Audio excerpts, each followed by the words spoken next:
We have a great panel today to discuss Ukraine, past and present. I can't think of a better group to discuss this today. Before we begin with some questions that I'll moderate, I'll introduce the full panel. As you know, we have Ambassador John Herbst. John's the director of the Eurasia Center here at the Atlantic Council. He's also the former U.S. ambassador to Ukraine. Next, we have Nadia McConnell. Nadia is the president of the U.S.-Ukraine Foundation. To her left is Naftali Rivkin. Naftali is a research fellow at the Victims of Communism Memorial Foundation. And last but not least, we have Michael Savkyu. Michael's the director of the Ukraine National Information Service, which is part of the Ukrainian Congress Committee of America. He's also the chair of the U.S. Holodomor Committee. And Michael, if you don't mind, I'll start with you, and then we'll work our way back. Very little is known to the outside world, and even in Eastern Europe, of the events of Holodomor. Can you talk about this lack of information and lack of understanding, specifically what many would describe as the Soviet disinformation campaign, which during 1932 and 1933, and really since then? Great, absolutely. Thank you. First, I would like to thank the Atlantic Council for hosting this event. It is not every day that we get a group together such as this of experts and of audience participants that can talk about the Holodomor. The Holodomor is one of the least known atrocities in the world. Frankly speaking, we from the Ukrainian American community call it a genocide. And we call it a genocide because even the person that termed the coin genocide, Raphael Lemkin, a Ukrainian at the United Nations, had used the Holodomor as an example of what true genocide is. I look at this, and I look at this in the perspective of what happened nearly 85 years ago in Ukraine, and frankly speaking, what is happening right now. The two are parallel, but looking at it, the two are quite similar as well. And I'd like to begin with a quote from a French writer, an aristocrat, who in the mid-1800s used to travel quite often to Russia and had an opportunity to meet the czars, various czars, had opportunity to meet various noblemen, and also he went into the countryside. And in his book, which is Letters from Russia, French writer Marquis de Custine quotes a Russian civil servant proudly proclaiming the following, and I quote, "Russia lies, denies the facts, makes war on the evidence, and wins." That, I think, is the perspective of what we're dealing with right now.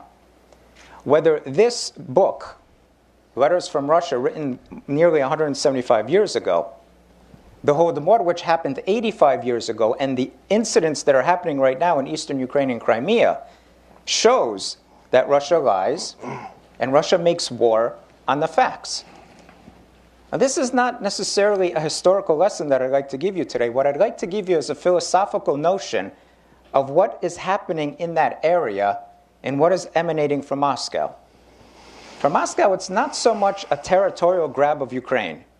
Whether it was during the Soviet Union times of the 1920s or even right now in the early 2000s, what it is, it's an informational war. It's a traction as to what you can get out there for the people to believe, and at the same time do as much of the unfortunate to various societies as possible. So it's a matter of principle.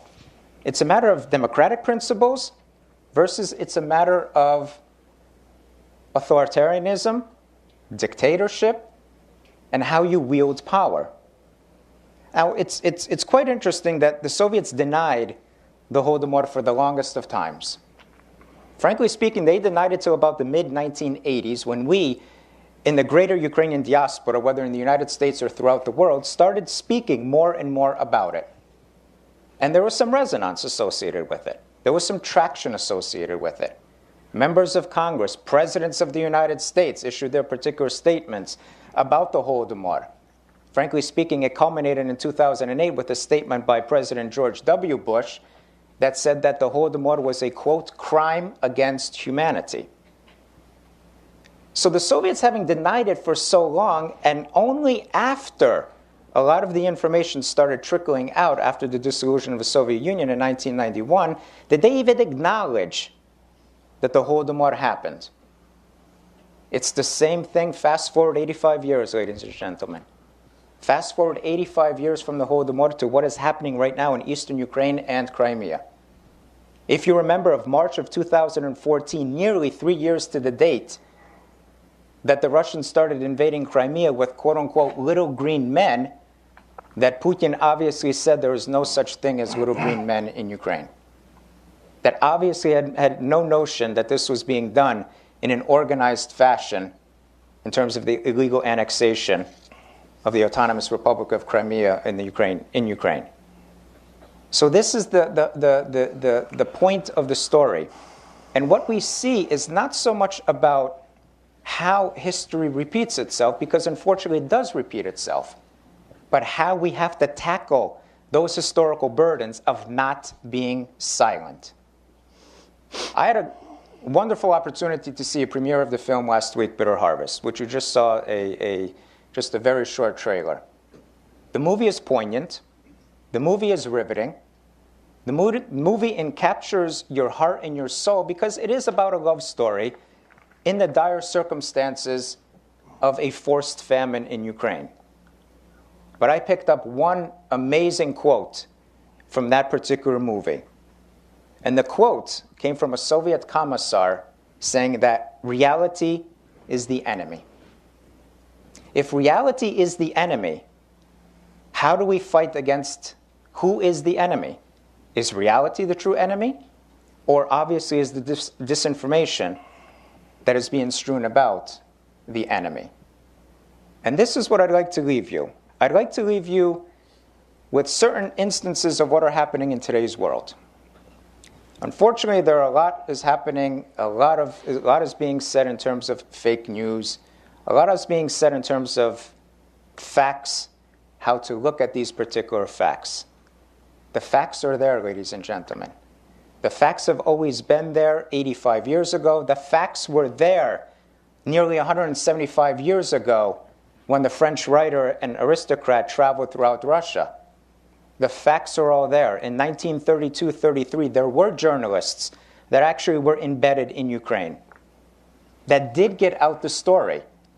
It is unfortunate that a lot of their writing did not receive the prominence of one particular writer for the New York Times, the name of which, Walter Duranty, has a Pulitzer Prize within the New York Times building. These are all the attributes what we have to deal with in today's world. But in today's world, since we know a lot of the facts, we know a lot of the information that is already strewn about, it is our opportunity now to make sure that that doesn't repeat itself. It's not about the history. The history is necessary. It's about the perception. And the perception that is being made, unfortunately, from Russia, whether it was Tsarist Russia, whether it was the Soviet Union and Communist Russia, or whether it is today's Russian Federation, it's that perception of what is reality. And in the movie, if reality is the enemy, then that is what we have to deal with. But how do you combat that? How do you combat this disinformation that is happening? There are many ways. First and foremost, if the example of MH17 in July of 2014, the facts are out there. More needs to be done. More investigations, more trials, frankly speaking, have to be brought. Other instances in terms of combating the disinformation is the movie itself. The movie itself combats all types of disinformation stemming from Moscow. The Holodomor Memorial, which we dedicated in November of 2015, prominent location in Washington, D.C. on the corner of Massachusetts Avenue and North Capitol Street, where as the tip you can see the U.S. Capitol. It's very important to have these types of instances. Curriculum within our high school social studies programs. I went through the high school systems here in the United States, and frankly speaking, if I, as a Ukrainian American, didn't raise the issues of the Holodomor, unfortunately, I don't think much would have been said. And I even have an example in my college my college courses of Russian history from the mid-1800s to the mid-1900s, going from Tsarist Russia to Communist Russia or to the Soviet Union, and talking about Lenin and Stalin's 5-year plans. Whereas collectivization was mentioned, but not necessarily in the capacity of what it meant for the starving of nearly 5, 7, 10 million people in Ukraine. This is what we need to do. We need to bring forth the facts. We need to make sure that this is evident.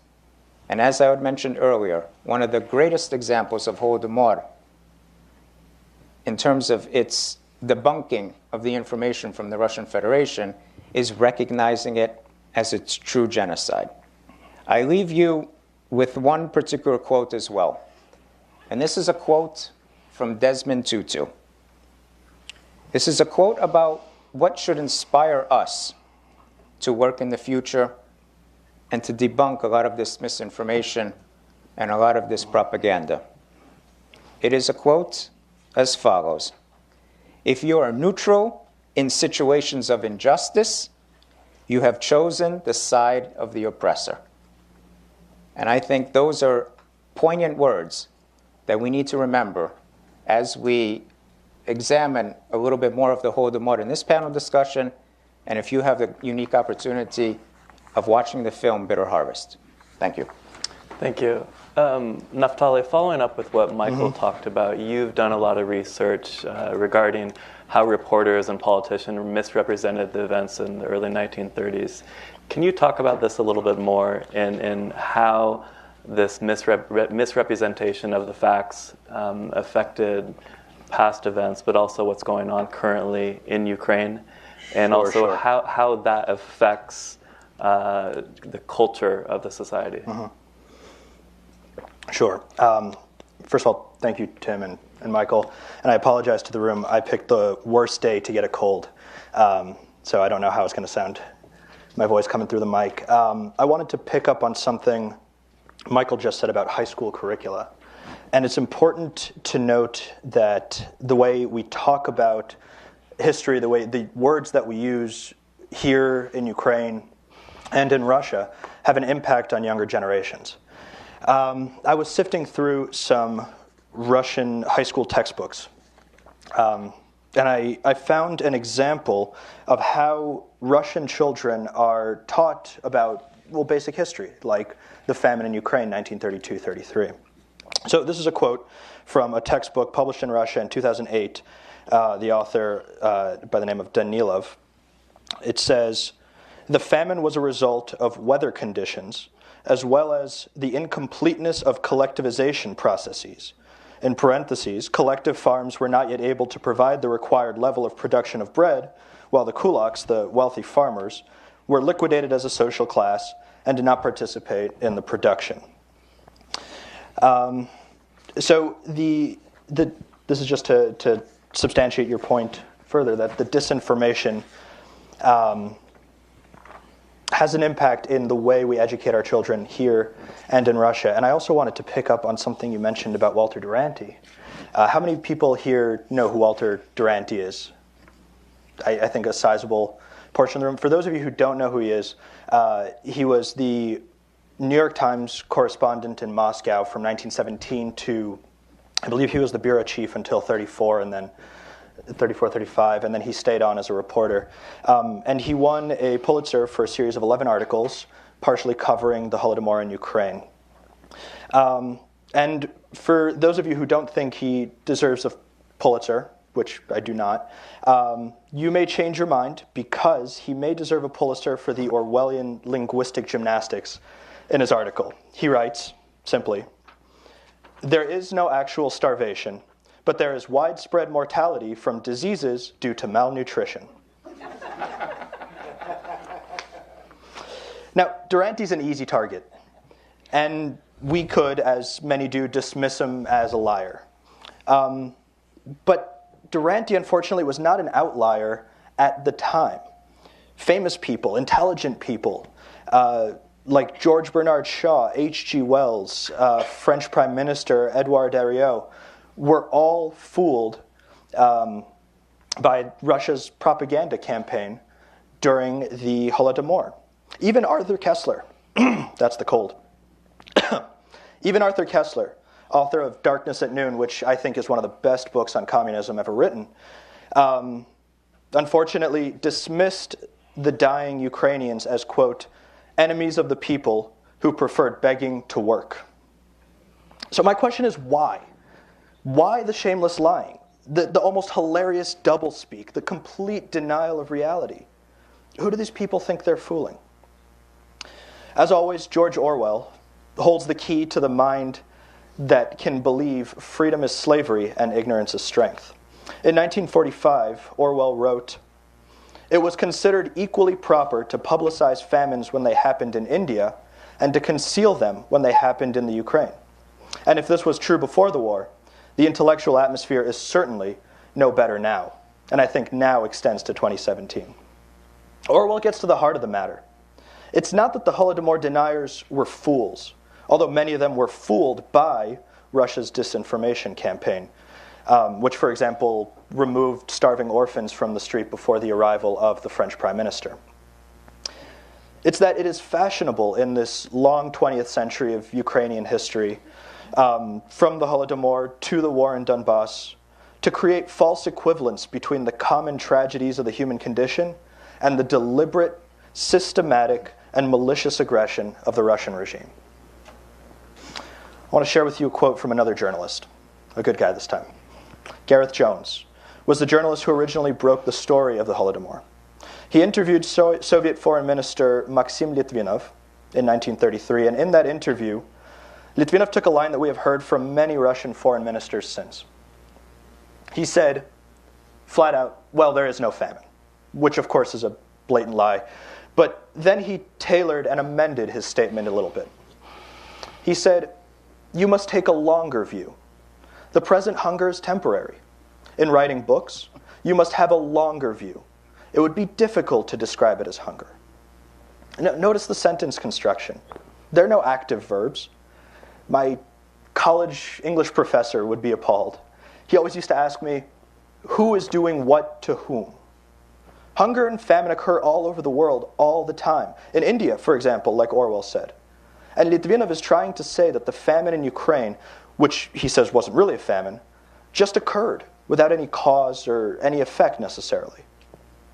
Similarly, over the past week or so, Russian officials have been asking Ukraine to reconsider its economic sanctions on Donbass and, quote, stop the attack on Donbass, as if the conflict in Donbass simply occurred in a vacuum. The Russian regime and many people who don't know better talk about the Holodomor as one famine amongst many in a year that killed millions of people. Similarly, the Russian regime and others who don't know better talk about Donbass as a semi-frozen conflict that seems to be symptomatic of 2017. Nobody's at fault, they seem to say. Nobody's getting hurt, they seem to believe. That's just the way the world is these days, they want us to think. It's the so-called long view that Soviet Foreign Minister Litvinov wanted us to take. Thank you.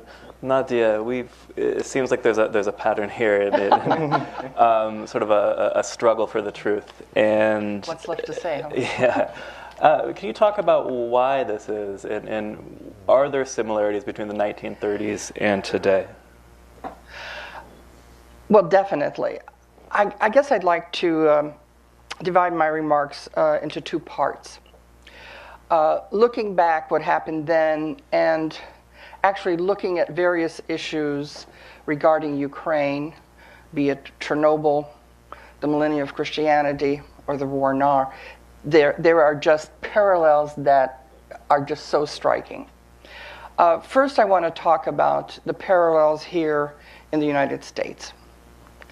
As Michael said, the first official recognition of the famine occurred in the mid-'80s. We began to commemorate the 50th anniversary of the famine. So first there were resolutions to commemorate the famine, and then there was the resolution to have the commission.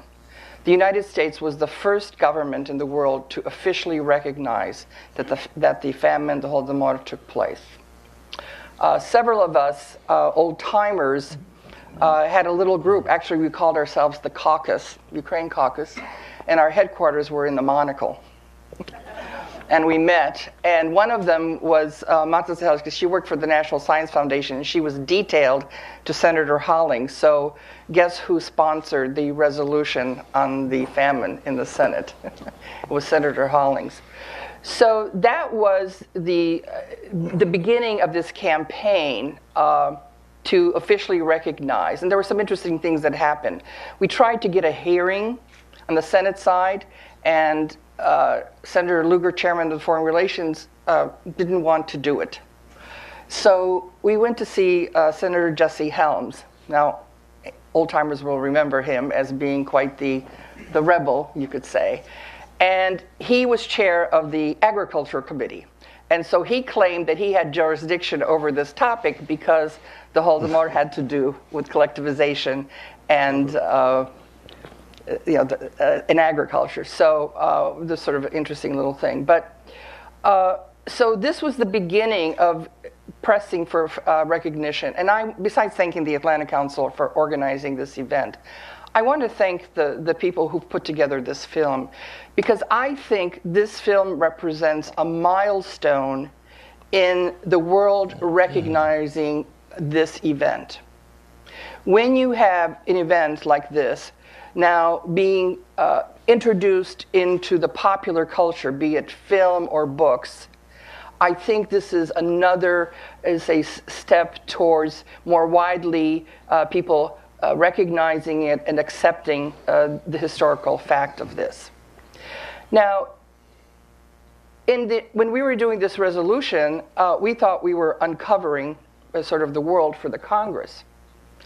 Let me back up. This year, we are actually celebrating 100 years of Congress supporting the people of Ukraine.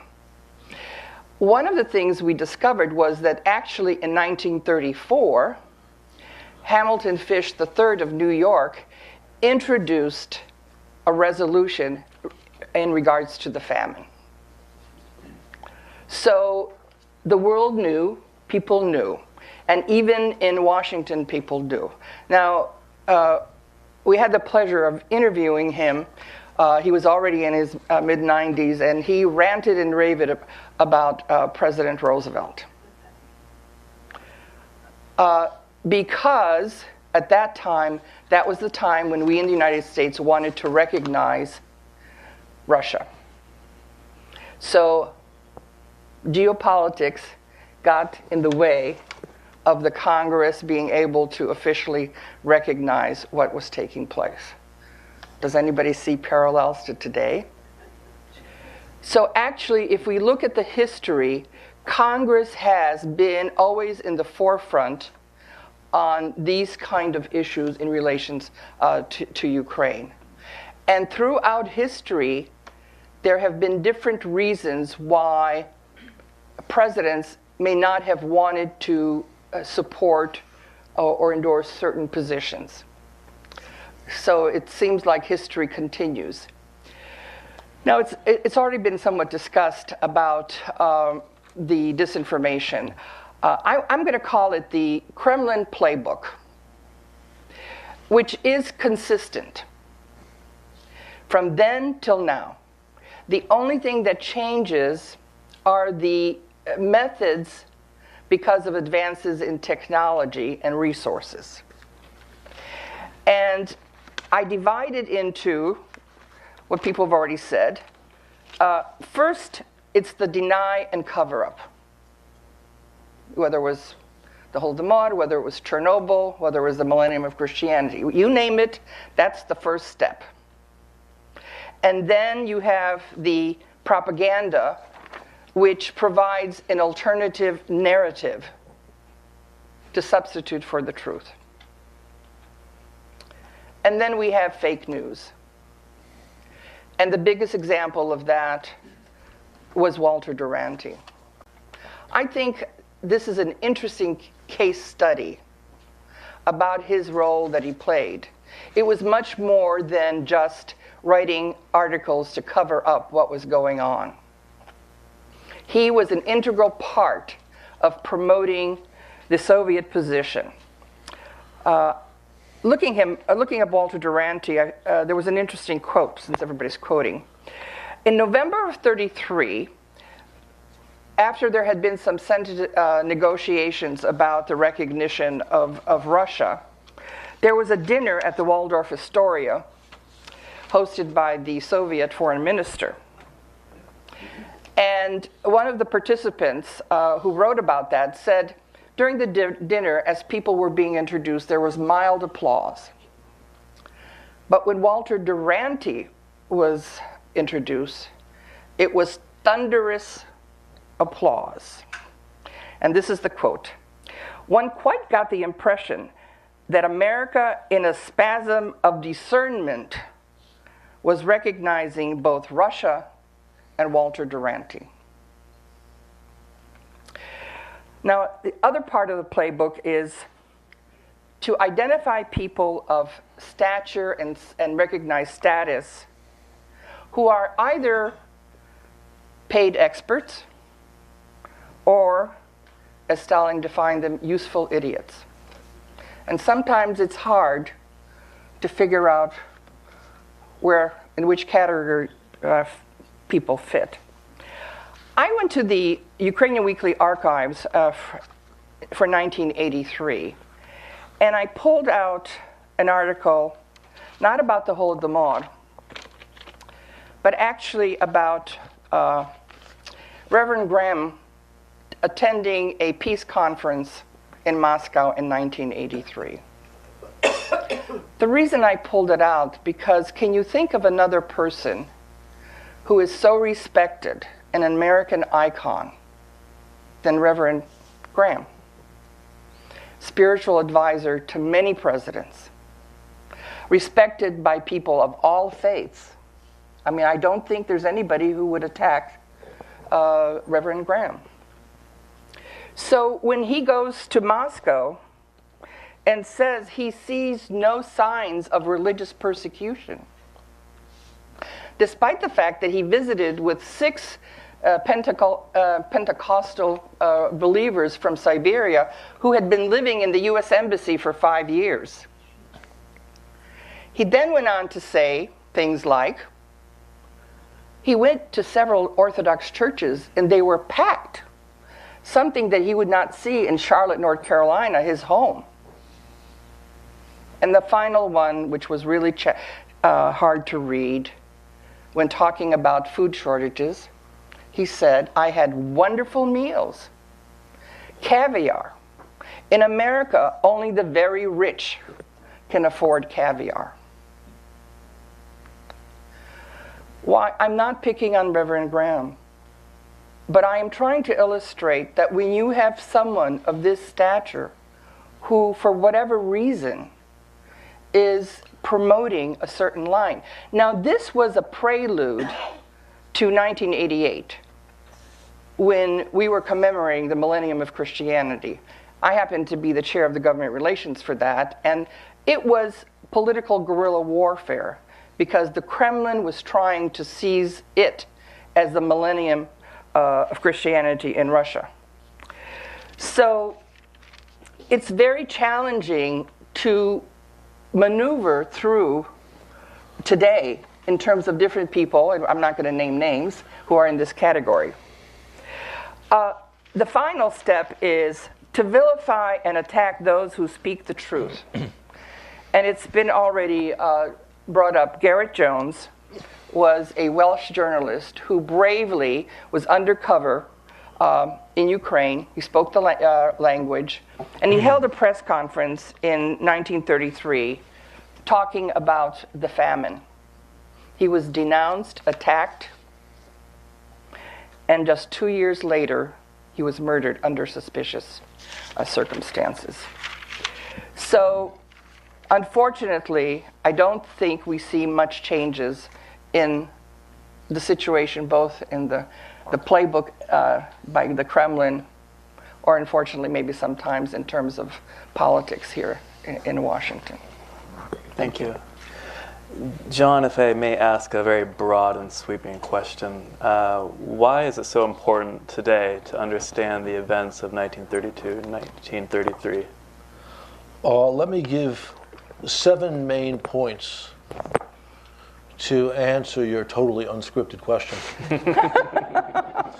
1, it's important to understand that the horrors of the communist regime were world-class horrors, among the worst things in human experience.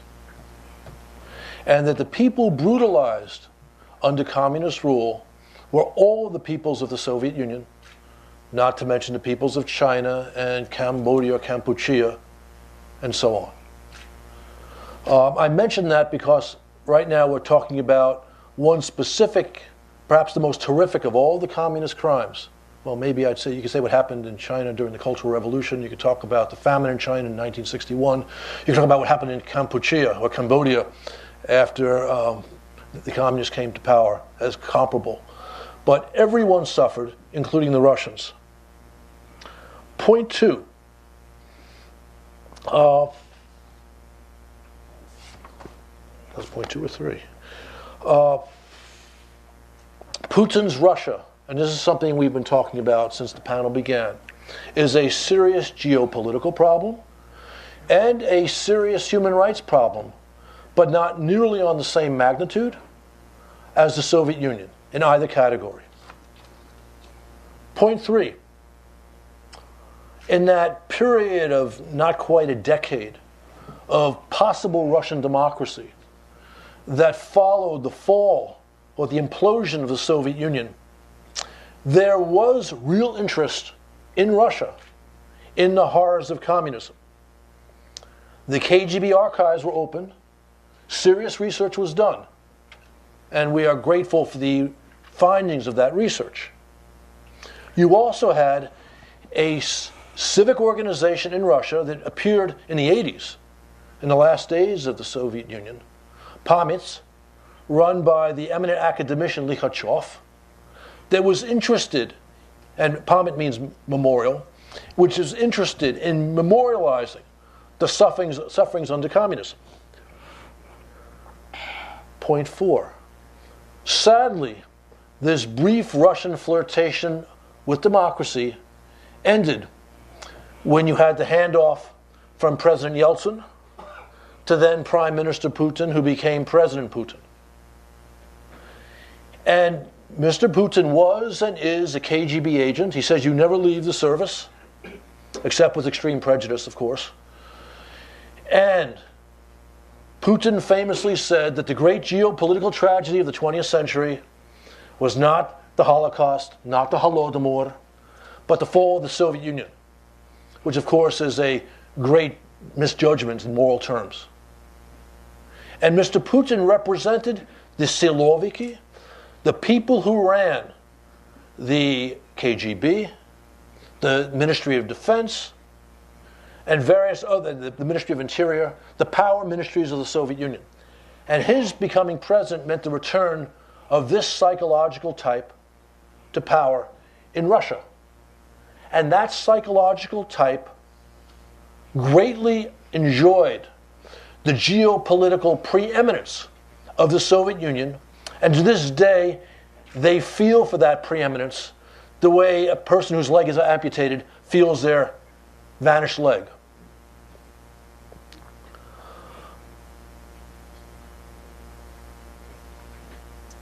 It's no surprise, therefore, this is point 5, that under this regime of Siloviki, of former KGB and KGB Mon-K types, there is no interest in looking at the horrors of communism.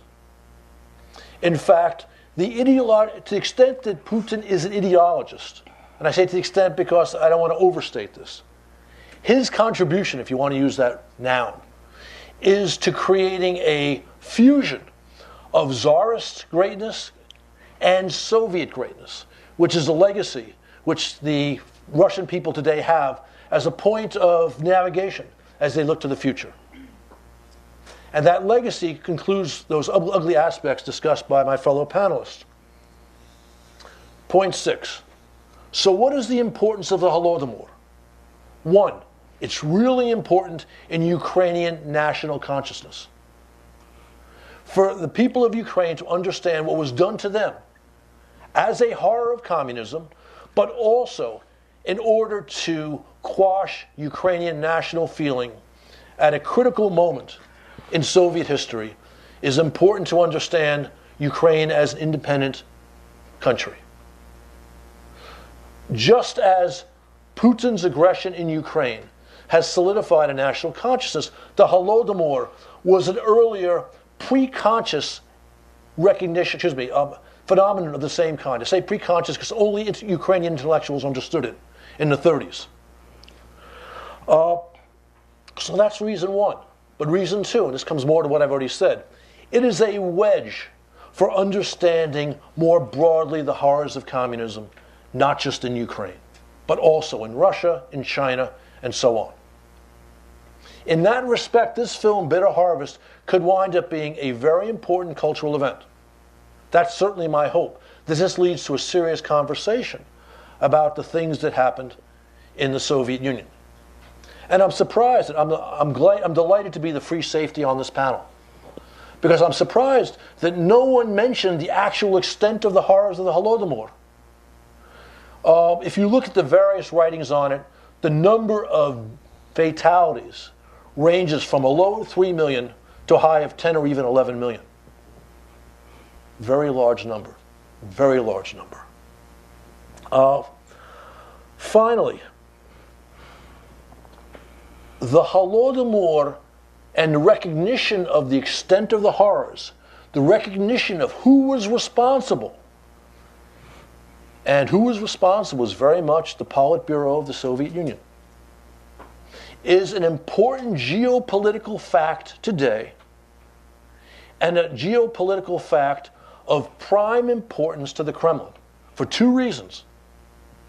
Reason 1, they understand that a true recognition of this horror makes it hard for them to ignore the problems of communism. How can they speak positively about this past of theirs if everyone understands that several million, or as many as 10 or 11 million people were starved to death by conscious policy?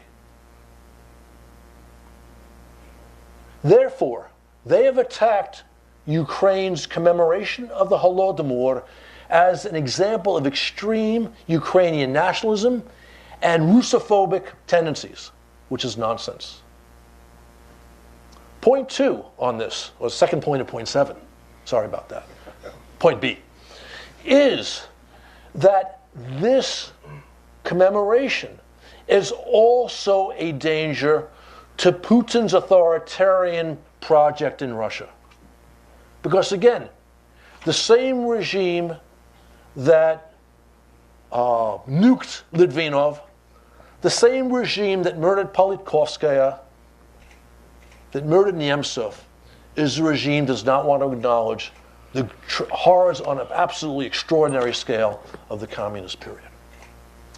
And that is ultimately the significance of talking about the Holodomor and this film. And I think I've said enough. No, that's excellent. Thank you for your remarks. We have about a little less than 15 minutes left, and so I'd like to ask one more round of questions, and if you could keep your remarks to about 2 or 3 minutes before we open it up to the audience. Michael, if I could go back to you, and you touched on this a little bit, but looking at sort of present day, looking at the disinformation campaign coming out of Moscow, how does that affect events in Ukraine? And I'm talking about the illegal annexation of Crimea and the war in Donbass. Great question. I think actually John answered a bit of it in terms of looking at it from the national consciousness of the Ukrainians. And frankly speaking, it's a narrative. It's something that's coming out of the Kremlin that, in terms of this fake news, in terms of a narrative and how the world is supposed to believe this narrative. But obviously, it's a matter of the self-consciousness of the Ukrainians. And it is harboring now ideas of we as Ukrainians need to stand up for ourselves. Because the world, frankly speaking, is not the same as it was 85 years ago. There are different tactics that are being used in terms of disinformation.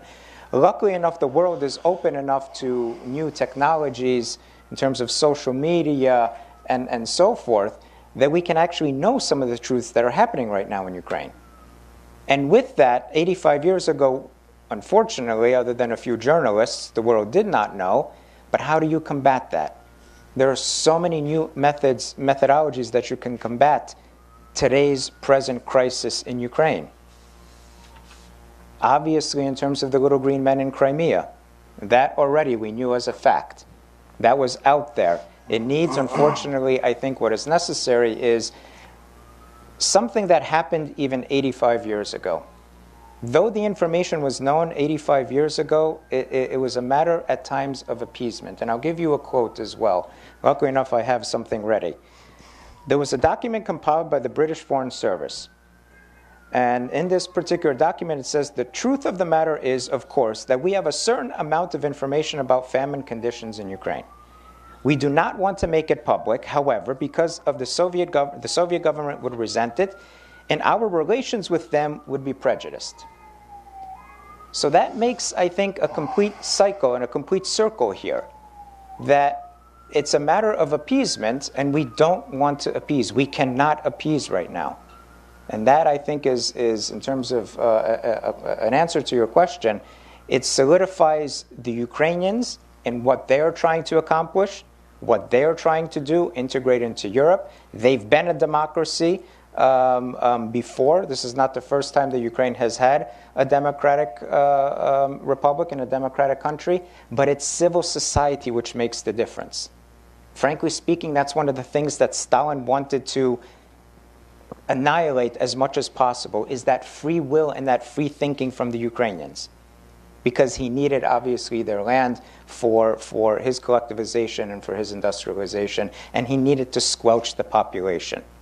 Today, the population won't be squelched, but unfortunately, if there's matters of appeasement on larger global political scales, then the Ukrainians obviously feel that they could be back 85 years ago. Thank you. Naftali, this has been hit on a little bit, but Sure. But examples of accurate portrayals of what's going on in that part of the world about Russian aggression. You talked about textbooks and culture. Can you talk more about that and the memorial that was constructed a couple years ago? Can you talk more about the positive developments taking place? Sure. So the memorial, Michael can definitely talk about a bit more than I can. I guess where I want to go with this is that there has definitely been examples of good cultural memory in the post-Soviet space that can be followed. In Latvia, for example, one of the first things that they did in Riga after Latvia became independent again was they changed all the street names in the city. People were asking the mayor at the time, why are you focusing on street names when people need to adapt to an entire new type of lifestyle and people need to eat? And his response was, public symbols matter. Your public references and your cultural sphere matters in the way that you perceive the world and digest information. So that is why the memorial here in D.C. matters and is a good step in the right direction. That's why the film matters. As much as I hope that this panel is seen by a lot of people, I think the film's going to be seen by a lot more. That is a step in the right direction. In Russia, that step hasn't been taken.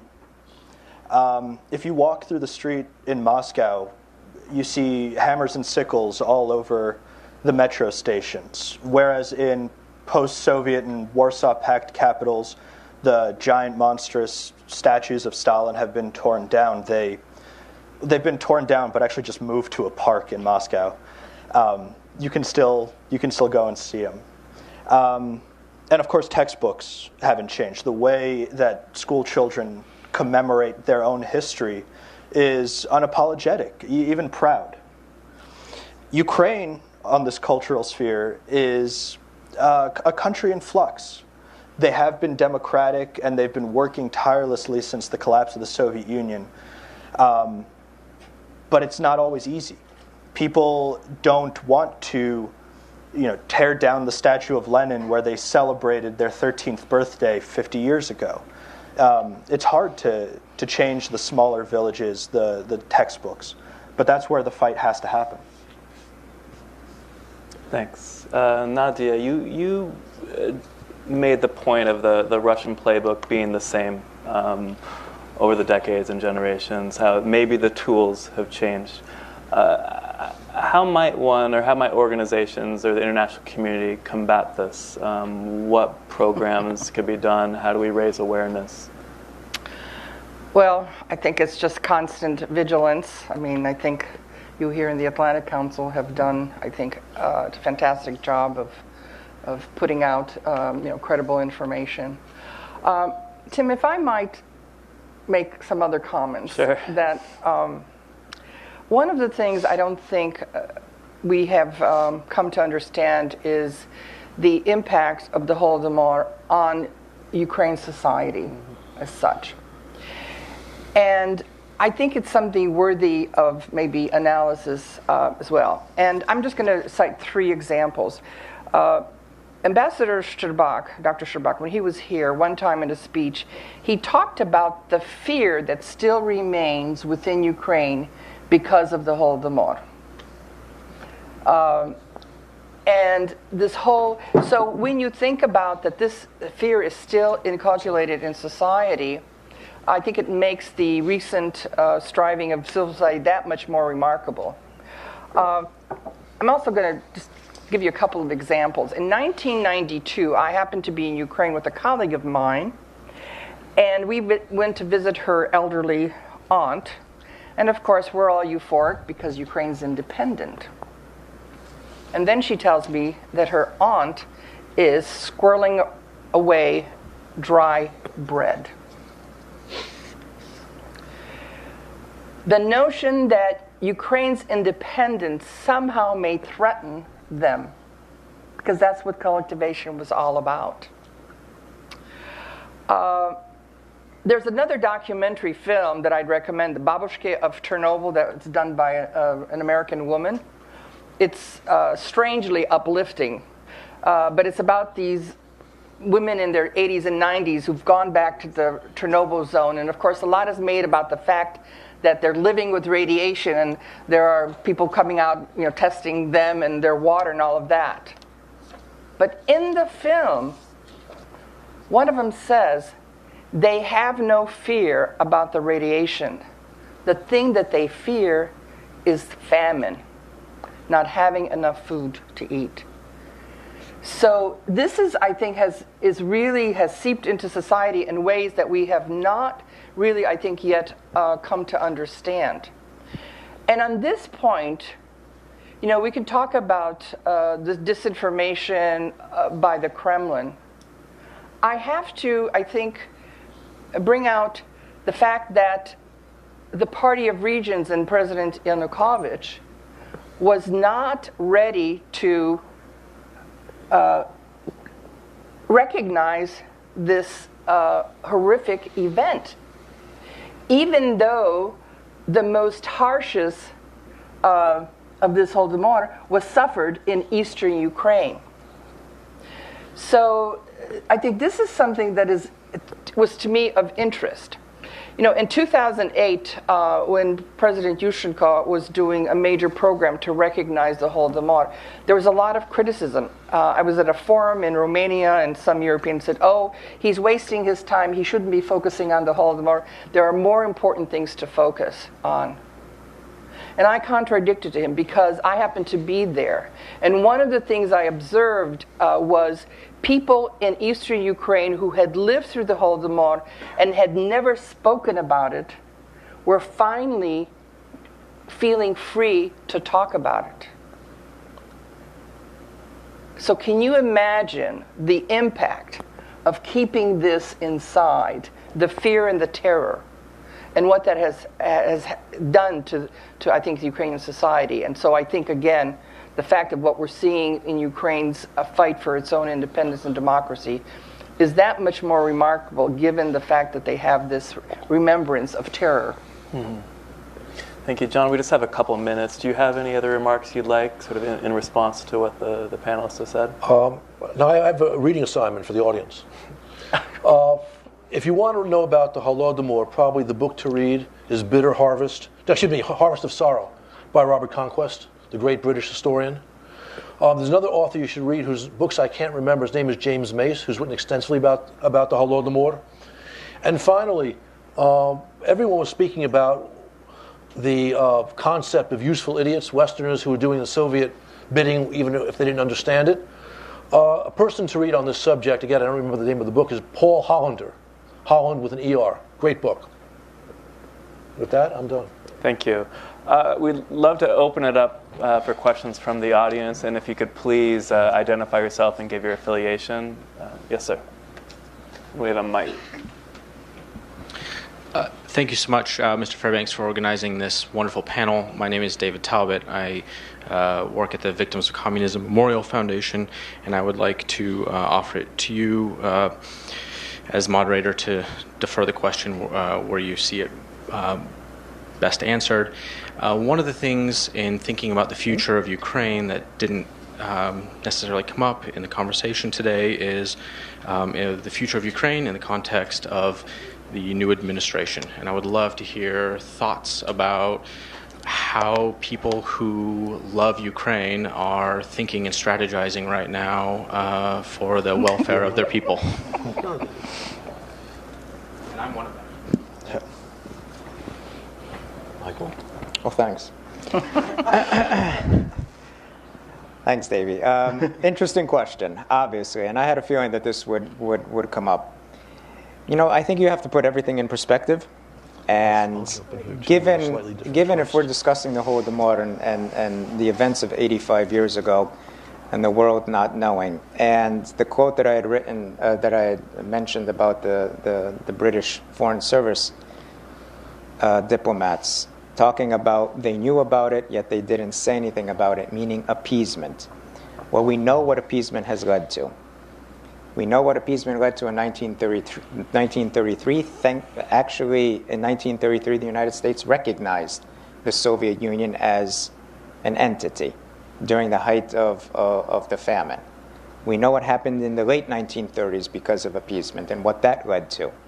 So I'm looking at this as a global context and perspective of the issue of appeasement. For whose sake?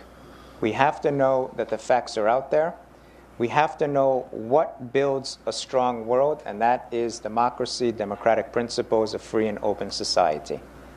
And there is a fight going on right now, not in some obscure part of the world, not in some small little plot of land.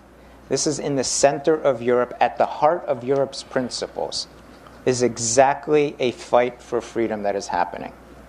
And if we in the West, in particular the United States, don't realize that for exactly what it is, then I'm fearful that that appeasement may lead to other unfortunate aspects in the future.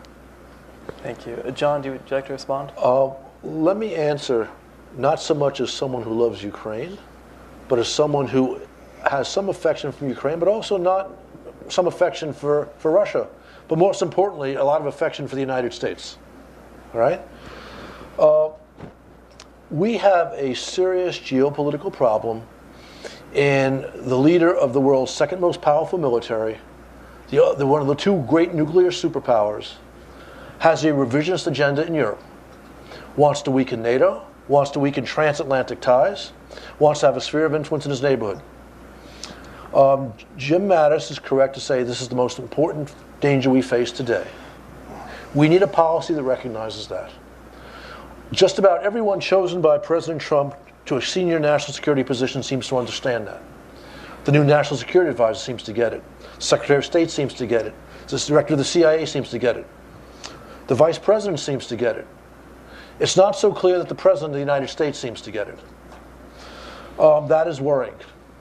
Having said that, we've seen in the wake of an inclination on the part of our commander-in-chief to offer preemptive concessions to the Kremlin, resistance coming from within his administration and from Congress.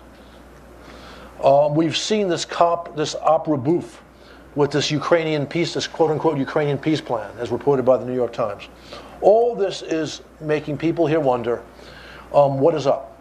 And I believe as a result of this, we will ultimately see a sound policy, recognizing the dangers of Putin's revisionism and the need to make Putin pay a price for his aggression in Ukraine by supporting the Ukrainian people as they deserve to be supported, especially since they gave up their nuclear weapons in response to assurances from the United States and Britain and France and China, not to mention Russia. And the Russian Federation.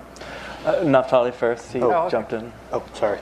I have two things that I think everyone in this room could do to help Ukraine in the next week, the next month. Concrete things. One, educate our own American kids about the real history of Ukraine.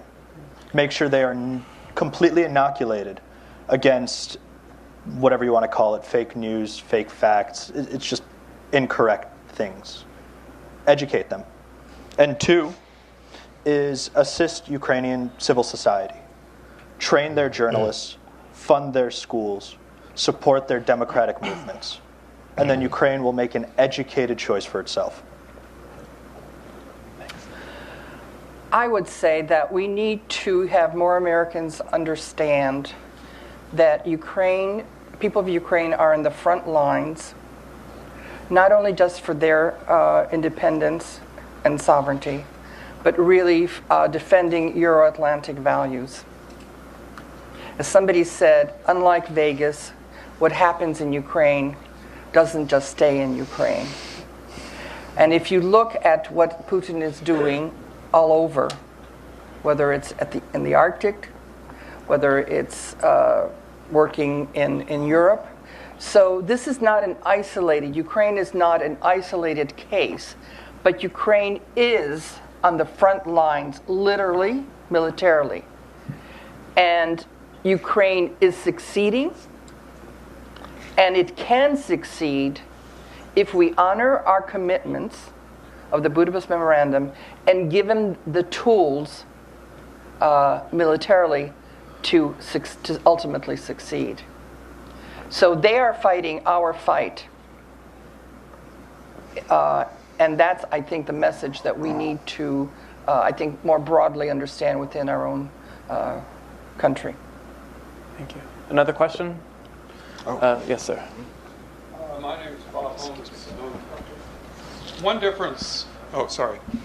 One difference between 85 years ago and today is the role and presence of the Russian Orthodox Church. And the Russian Orthodox Church, Moscow Patriarchate, has been supporting the separatist movement in Donbass, I believe. They're also a major conduit for Russian disinformation into Ukraine. I was wondering if anybody wants to comment on what you see going on in Ukraine today, what seems to amount to a war within a war between the Moscow Patriarchate, the Kiev Patriarchate, and the Ukraine Catholic Church. Thank you. Thank you. I would like to take that, John. There's no question that the Moscow Patriarchate remains an instrument of Kremlin foreign policy, including in Ukraine. There's also little doubt that the Russian Orthodox Church Moscow Patriarchate was used by the Kremlin during the Orange Revolution, as a result of which it lost a substantial number of supporters, believers in Ukraine who switched to the Kiev Patriarchate and to a lesser extent to the Autonomous Orthodox Church of Ukraine. This circumstance also worsened in the current crisis between Russia and Ukraine. The previous metropolitan of the Moscow Patriarchate, Volodymyr in Kiev, understood what happened during the Orange Revolution, and he tried to mitigate MP support for the Kremlin at the start of the crisis in the winter of 13-14. He since passed the scene, and by and large the MP reverted to type.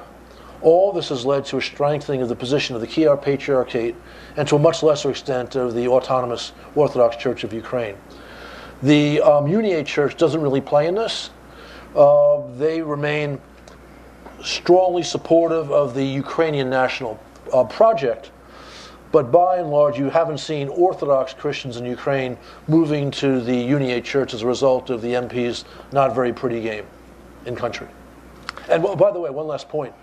When you've had a period of hierarchs of the Kiev branch of the Moscow Patriarchate pushing back against their leadership in Moscow, that's led to some tensions within the MP between Russia and Ukraine.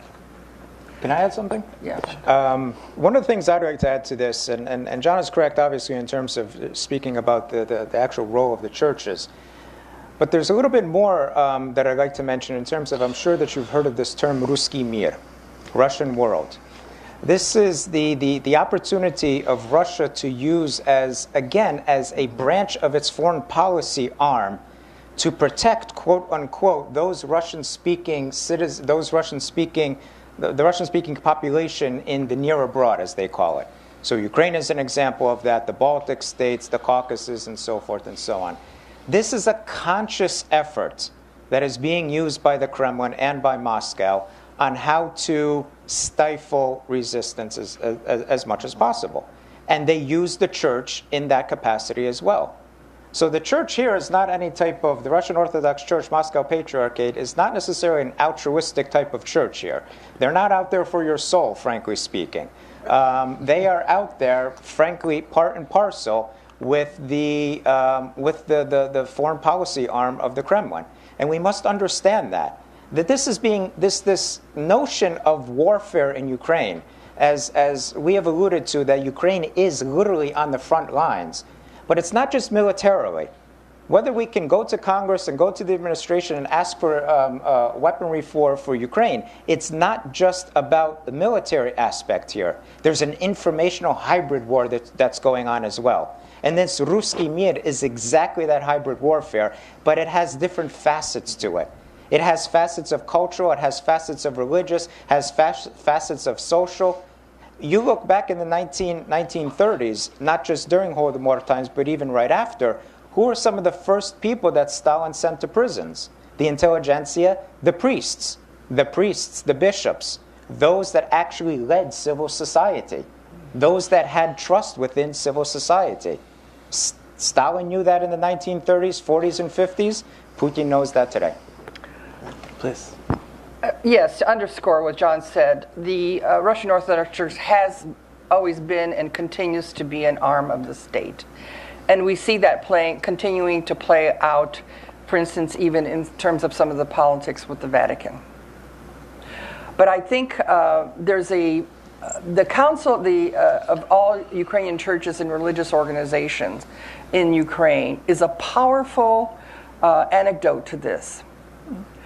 It unites all the Protestant churches, the Muslim faiths, the Jewish faiths, the Orthodox and the Catholic. And they are a real active force and body. And so I think they are an enormous resource and weapon to, I think, counterbalance what's being done by the Russian Orthodox Church. Mm-hmm. Naftali? I think it's important to note here that the problem is not the Russian Orthodox Church as such, but the Russian regime's co-opting of the Russian Orthodox Church. The Catholic Church in Poland, for example, was an incredible force for good in bringing down communism, specifically because Polish identity was so wrapped up with the Catholic Church. That was a very important component.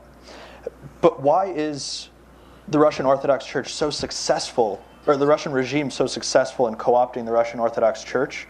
I think that's something that needs a little bit more exploration. When the KGB archives were open for a brief time in the 90s, it became tragically clear that most of the Russian Orthodox priests were reporting what they heard in confessional to the KGB.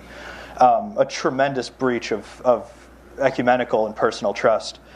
And another interesting point is that most Russians despite communism's nominal atheism, and today identify as Orthodox. It's a part of their identity, more so even than necessarily a part of their faith. And the Russian regime is very successful on playing this up, almost in some news segments, hearkening back to the old Tsarist trinity of orthodoxy, autocracy, and nationhood as the pillars of what they call Russian civilization. So the Russian regime is successful in this because they play on very old identities and beliefs. And what needs to be done is to uncouple that. The real people of faith in the Russian church have to take their church back. Thank you. And I think you have the next question.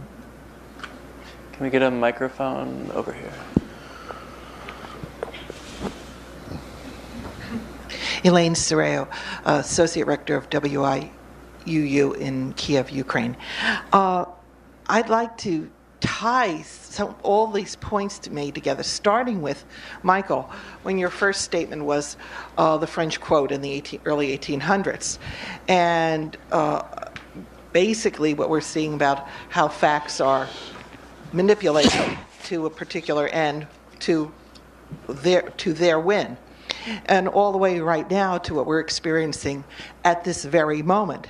We'll all walk out, check the news, and we're going to see some more of the fake news, the manipulation of the news, the propaganda, everything that is being cranked out. It's becoming more and more difficult to know what's coming forward that's clear and accurate versus what's tainted and so on.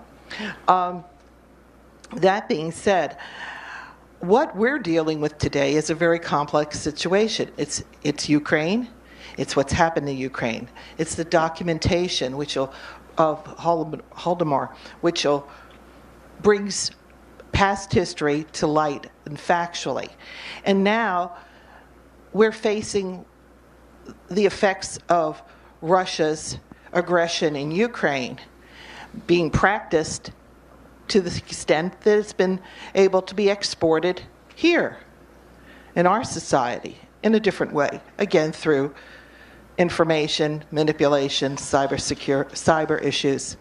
So how would you like to respond to how we're going to be able to aggressively bring this forward to the American public to understand how important this is in Ukraine, because Ukraine is us? Thank you.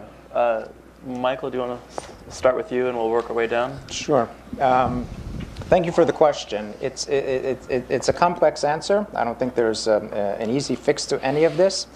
I'd like to begin in terms of some of the things that have happened already, some positive things that have happened already, and how we as an American society can build upon that. Last year, within the National Defense Authorization Act, there was the bill. There was an amendment which added $80 million for the formation of a center which would gather information. This is to be within the State Department, to gather information. This is the Portman-Murphy Disinformation Act. To gather information about the disinformation that is coming from Russia. And to use that and to leverage all of that disinformation that's coming and come up with the true narrative as compared to, obviously, Putin's narrative and so forth. The issue is not so much even here in the United States of distributing that true narrative. Frankly speaking, it's going back to Ukraine or going back to the quote-unquote near abroad and distributing that information back there.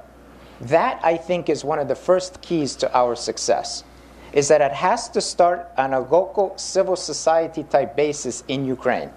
If they get the information from us on how to combat that information, working together in unison with other Western democracies, I think that's one of the first plugs that we need to build upon. A second aspect is obviously even here what some of my colleagues on the panel have alluded to. We need to get the truth out there as much as possible, meaning it needs to start within curriculum in our high schools, not just about Holodomor, but about everything in general. There's this geostrategic context to all of this. This, again, is not just about Ukraine. We're discussing the issues 85 years ago of Holodomor and how that relates to right now. But again, what happened 85 years ago and what is happening now, we can actually do something about it.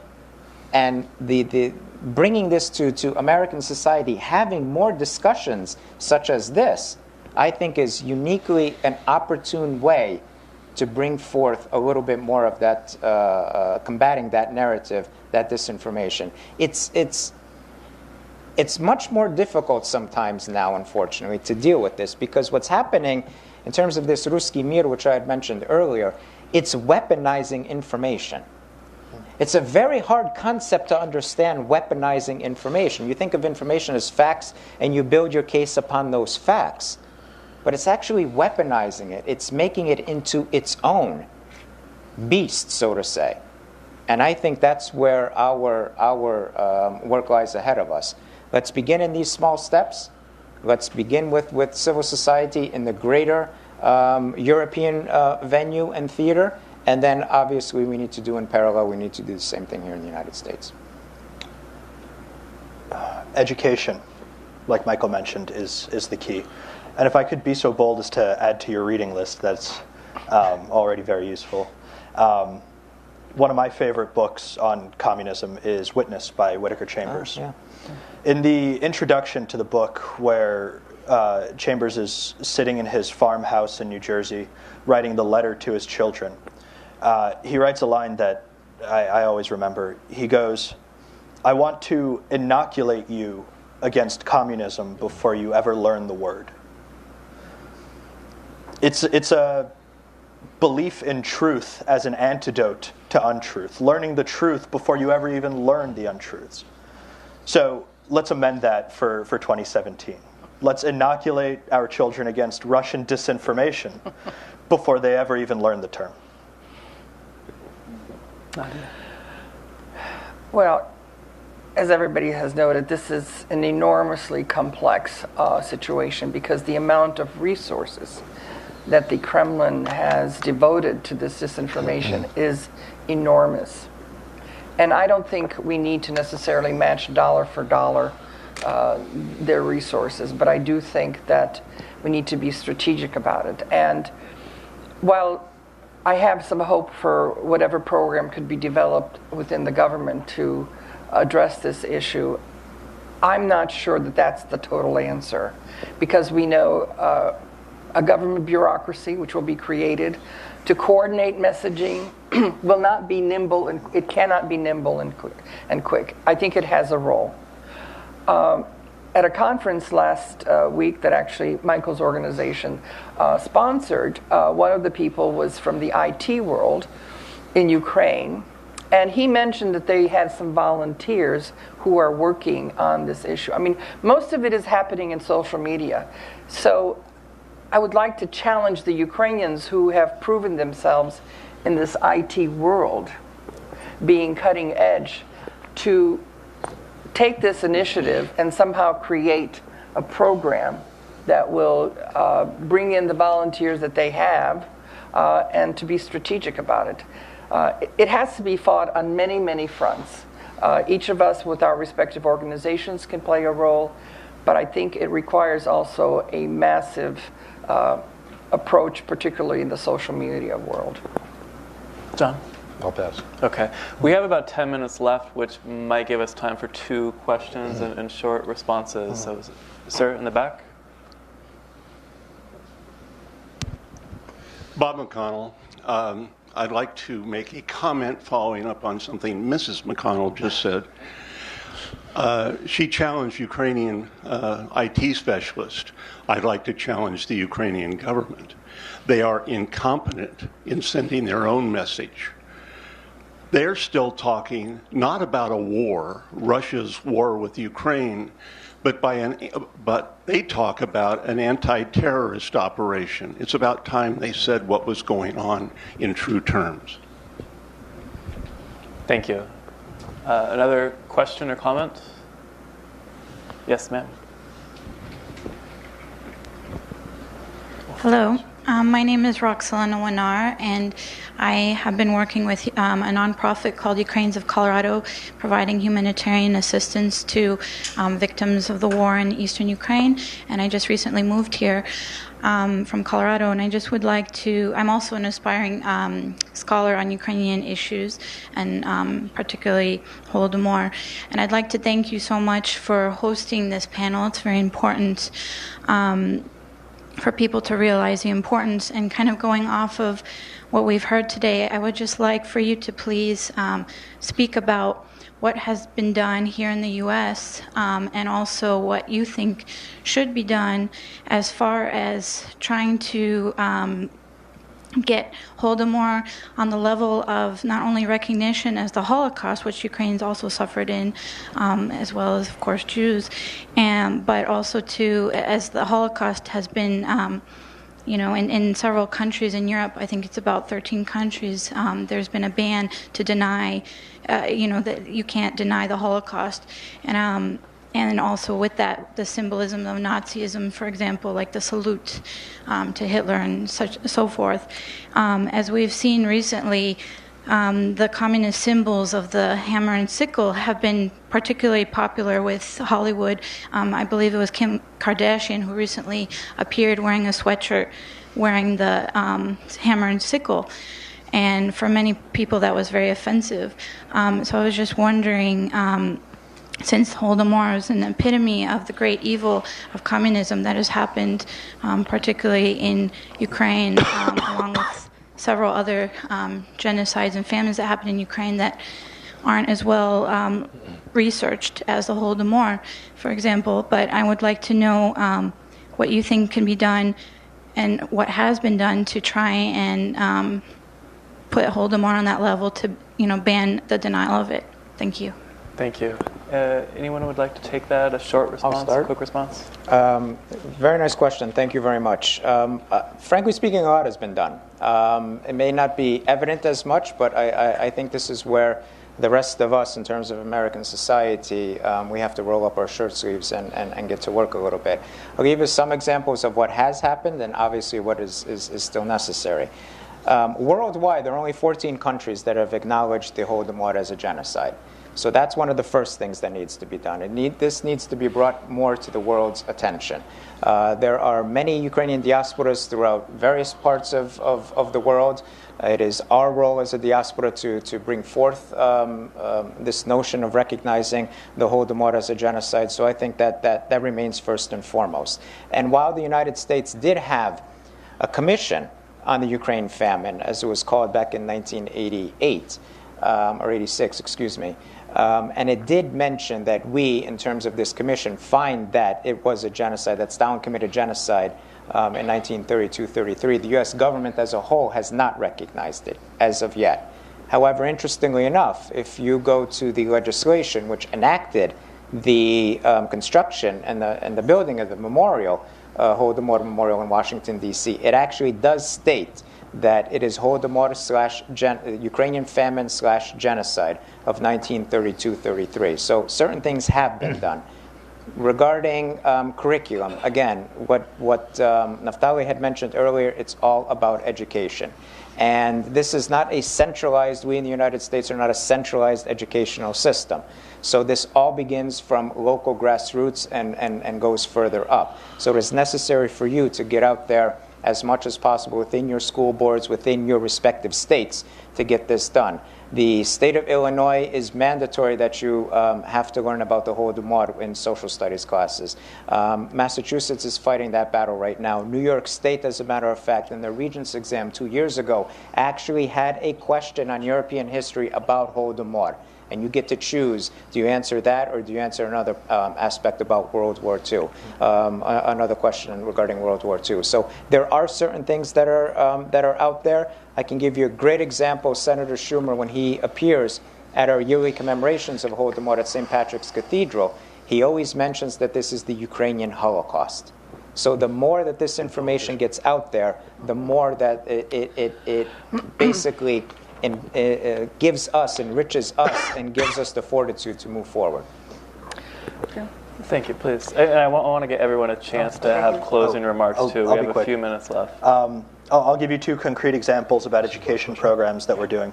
We have a high school program, as in Victims of Communism Memorial Foundation, that brings high school teachers into Washington, D.C., trains them on curricula, and then sends them back out to their high schools to talk to their students. We also do college programs where we bring speakers like us and films to campus. And film is the most important component, I think. The trailer that we just saw. The words Holodomor was a genocide are big, intimidating words that not everybody can easily access. But if you make a film about how Russian troops coming over the border to confiscate grain during a time of a famine kept the handsome protagonist from his beautiful fiancée, now we're getting somewhere. Yes, I would underscore that, because you can't get everybody to read a history book or sit down for a history lesson, but begin to spoon feed. And I think promoting, I haven't seen the film, but I think what's been said about it, I think it's an excellent way to introduce this topic and to maybe get people interested. So I would just urge, once it's out of the theaters, to maybe use it in various settings, in schools or organizations. Again, it's sort of the soft touch. And since people have been promoting books, I'm going to promote one. It's fiction. It's called Child 44. It's a murder mystery. It's a you can't put it down. It is spelled, and it is set at the time of the Holodomor. So again, it's an easy way to introduce. The film is not nearly as good as the book, but it's an easy way, again, to get people to be introduced to the topic in different ways. I'm going to make a comment to Mr. McConnell's comment. There's been frustration because a lot of the information coming from the Ukrainian government, most of the time it's been in Ukrainian. But I have noted in the last several weeks that there have been some very interesting infographics, because I think that's what's needed. Whether you're trying to go to Congress or whatever, everybody wants it on a one page. They're not going to read multiple reports. So we can spoon feed this various kinds of information. I think that would be helpful. So hopefully there'll be more coming out from the Ukrainian government. John, we have about 2 minutes if you want to give any thoughts, response, or closing remarks. I think the last question points to a problem, which again is there's no clear understanding in society as a whole of the horrors of the communist project. Mm-hmm. For that reason, you see symbols, you see communist symbols, you see the continuing glorification of that thug Che Guevara. You need to change the culture in order for people to understand that this use of symbols from this absolutely historically unprecedented bloody project is unacceptable. We are in a pre-consciousness phase right now. I try to be a realist, so I can't say I see us reaching this position as a society in the near or even the midterm. But I think over time it can happen. And I'm hoping that this film, Bitter Harvest, will be an initial breakthrough. Thank you. And with that, I just want to thank the panelists. If you could join me with a round of applause. Thank you for coming today. I believe there's a reception after this. And thank you very much. Thank you. And go see the movie, Bitter Harvest, please. Of disinformation stemming from Moscow. The Holodomor Memorial, which we dedicated in November of 2015. Prominent location in Washington, D.C. on the corner of Massachusetts Avenue and North Capitol Street, where as the tip you can see the U.S. Capitol.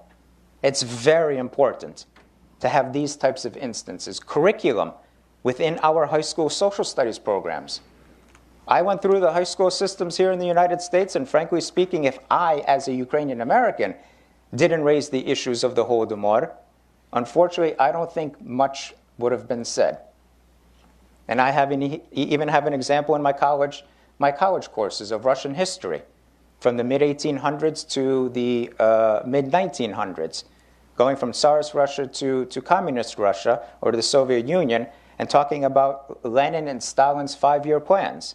Whereas collectivization was mentioned, but not necessarily in the capacity of what it meant for the starving of nearly 5, 7, 10 million people in Ukraine.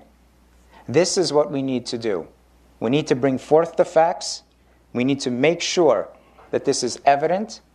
And as I had mentioned earlier, one of the greatest examples of Holodomor in terms of its debunking of the information from the Russian Federation is recognizing it as its true genocide. I leave you with one particular quote as well. And this is a quote from Desmond Tutu. This is a quote about what should inspire us to work in the future and to debunk a lot of this misinformation and a lot of this propaganda. It is a quote as follows: "If you are neutral in situations of injustice, you have chosen the side of the oppressor." And I think those are poignant words that we need to remember as we examine a little bit more of the Holodomor in this panel discussion, and if you have the unique opportunity of watching the film Bitter Harvest. Thank you. Thank you. Naftali, following up with what Michael talked about, you've done a lot of research regarding, we have a great panel today to discuss Ukraine, past and present. Can't think of a better group to discuss this today. Before we begin with some questions that I'll moderate, I'll introduce the full panel. As you know, we have Ambassador John Herbst. John's the director of the Eurasia Center here at the Atlantic Council. He's also the former U.S. ambassador to Ukraine. Next, we have Nadia McConnell. Nadia is the president of the U.S.-Ukraine Foundation. To her left is Naftali Rivkin. Naftali is a research fellow at the Victims of Communism Memorial Foundation. And last but not least, we have Michael Savkyu. Michael's the director of the Ukraine National Information Service, which is part of the Ukrainian Congress Committee of America. He's also the chair of the U.S. Holodomor Committee. And Michael, if you don't mind, I'll start with you, and then we'll work our way back. Very little is known to the outside world, and even in Eastern Europe, of the events of Holodomor. Can you talk about this lack of information and lack of understanding, specifically what many would describe as the Soviet disinformation campaign, which during 1932 and 1933, and really since then? Great, absolutely. Thank you. First, I would like to thank the Atlantic Council for hosting this event. It is not every day that we get a group together such as this of experts and of audience participants that can talk about the Holodomor. The Holodomor is one of the least known atrocities in the world. Frankly speaking, we from the Ukrainian American community call it a genocide.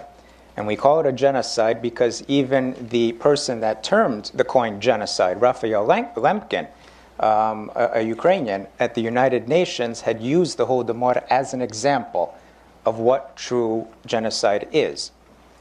I look at this, and I look at this in the perspective of what happened nearly 85 years ago in Ukraine, and frankly speaking, what is happening right now.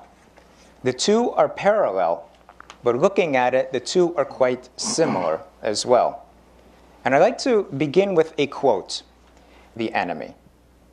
And this is what I'd like to leave you. I'd like to leave you with certain instances of what are happening in today's world. Unfortunately, there are a lot is happening, a lot is being said in terms of fake news, a lot is being said in terms of facts, how to look at these particular facts. The facts are there, ladies and gentlemen. The facts have always been there 85 years ago. The facts were there nearly 175 years ago when the French writer and aristocrat traveled throughout Russia. The facts are all there. In 1932-33, there were journalists that actually were embedded in Ukraine that did get out the story. It is unfortunate that a lot of their writing did not receive the prominence of one particular writer for the New York Times, the name of which, Walter Duranty, has a Pulitzer Prize within the New York Times building. These are all the attributes what we have to deal with in today's world.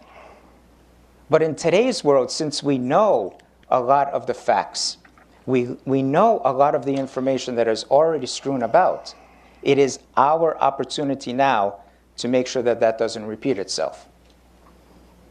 It's not about the history. The history is necessary. It's about the perception. And the perception that is being made, unfortunately, from Russia, whether it was Tsarist Russia, whether it was the Soviet Union and Communist Russia, or whether it is today's Russian Federation, it's that perception of what is reality. And in the movie, if reality is the enemy, then that is what we have to deal with. But how do you combat that? How do you combat this disinformation that is happening? There are many ways. First and foremost, if the example of MH17 in July of 2014, the facts are out there. More needs to be done. More investigations, more trials, frankly speaking, have to be brought. Other instances in terms of combating the disinformation is the movie itself. The movie itself combats all types of action associated with it. Members of Congress, presidents of the United States issued their particular statements about the Holodomor. Frankly speaking, it culminated in 2008 with a statement by President George W. Bush that said that the Holodomor was a, quote, crime against humanity. So the Soviets, having denied it for so long, and only after a lot of the information started trickling out after the dissolution of the Soviet Union in 1991, did they even acknowledge that the Holodomor happened. It's the same thing, fast forward 85 years, ladies and gentlemen. Fast forward 85 years from the Holodomor to what is happening right now in eastern Ukraine and Crimea.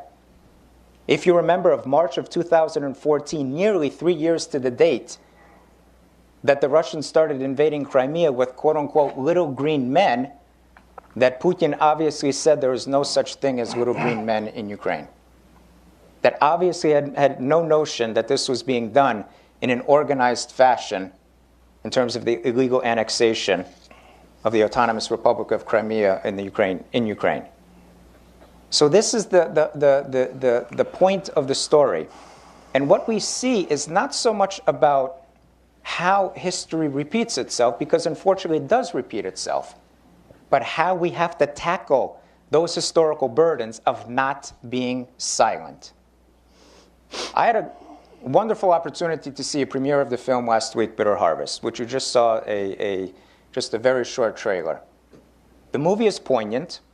The movie is riveting. The movie encaptures your heart and your soul because it is about a love story in the dire circumstances of a forced famine in Ukraine. But I picked up one amazing quote from that particular movie. And the quote came from a Soviet commissar saying that reality is the enemy. If reality is the enemy, how do we fight against who is the enemy? Is reality the true enemy?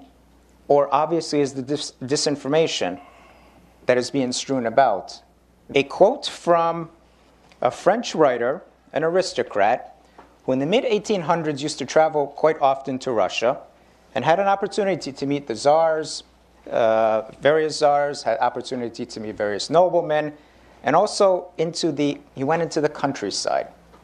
And in his book, which is Letters from Russia, French writer Marquis de Custine quotes a Russian civil servant proudly proclaiming the following, and I quote, "Russia lies, denies the facts, makes war on the evidence, and wins." That, I think, is the perspective of what we're dealing with right now. Whether this book, Letters from Russia, written nearly 175 years ago, the Holodomor, which happened 85 years ago, and the incidents that are happening right now in eastern Ukraine and Crimea, shows that Russia lies and Russia makes war on the facts. Now, this is not necessarily a historical lesson that I'd like to give you today. What I'd like to give you is a philosophical notion of what is happening in that area and what is emanating from Moscow. For Moscow, it's not so much a territorial grab of Ukraine. Whether it was during the Soviet Union times of the 1920s or even right now in the early 2000s, what it is, it's an informational war.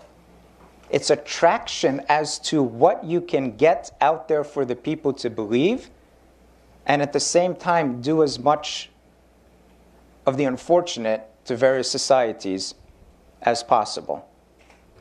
So it's a matter of principle. It's a matter of democratic principles versus it's a matter of authoritarianism, dictatorship, and how you wield power. Now, it's quite interesting that the Soviets denied the Holodomor for the longest of times. Frankly speaking, they denied it till about the mid-1980s when we, in the greater Ukrainian diaspora, whether in the United States or throughout the world, started speaking more and more about it. And there was some resonance associated with it. There was some